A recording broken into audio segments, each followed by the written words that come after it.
cover. Ito, kaliwa sa kanan. At saka po itong pin ko, timing pin cover. Tatanggalin yan. Sipo na naman ako Pwede guys. rin pong huwag yung tanggalin tong sa may magneto mga brothers. Maintindihan yung panahon. Basta po, ito pong nasa camshaft sprocket, lalagay nyo lang po sa tamang timing mga ka-brothers. Ngayon, basta tanggal na po itong ating magneto, cover, ipapakita ko po sa inyo kung paano ang pagse-settings nito bago ka mag-valve clearance mga brothers. Ano kasi na? Una po mga brothers, dito. po itong magneto, counterclockwise mga brothers. Meron po siyang marking. Dito po sa ibabaw ng mga magneto mga brothers.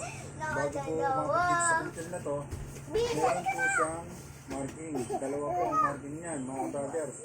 Isang letter F, yan po, kung mapapansin nyo. Dali, magtigarig-lig. Yan. Kung mapapansin nyo mga brothers, itong letter F, yan po yung fire. Uy, ganito.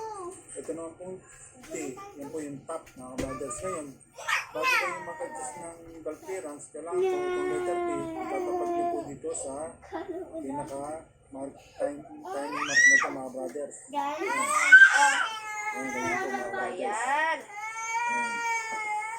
Ngayon, pag nakatapat po yung magneto niyan sa marking na ito mga brothers, kailangan po yung inyong camshaft sprocket nakatapat din po sa arrow. Ayan mga brothers. Ayan. Kailangan po nakatapat yan. Pag hindi po nakatapat, iikot-ikot po ng isa mga brothers. Ibig sabihin niyan mga brothers, yung inyong camshaft wala po sa tamang settings mga brothers. Ayan. Wala pong tamang. Pero ang inyong piston nasa ibabaw na po ng block o ng cylinder head mga brothers. Ngayon, kailangan po pagka nakatapat na po yan dito sa marking, kailangan nakatapat din po itong marking dito sa itaas. Ibig sabihin hindi pa po siya top dead center mga brothers. Ngayon, ang gagawin niyo po dyan, iikot niyo pa po ng isang ikot mga brothers. Yan na yung first time na. Ikot natin mga brothers ha. Ayan. Ayan. Ayan. Nakatapat na po yung letter T. Ito naman po sa camshaft sprocket nyo. Meron naman po naka-guhit na dalawa. Isang maliit. Ayan mga brother. Isang maliit saka isang malaki. Yan po malaki. Tatap nyo po dun sa marking na ito mga brothers. Natapat nyo po dyan. Ayan. Tapos automatic yan. Yung magneto, nakatapat din po yung letter T dito po sa marking dito po sa inyong crankshaft mga brothers. Ayan. Ayan po makatapat yan mga brothers.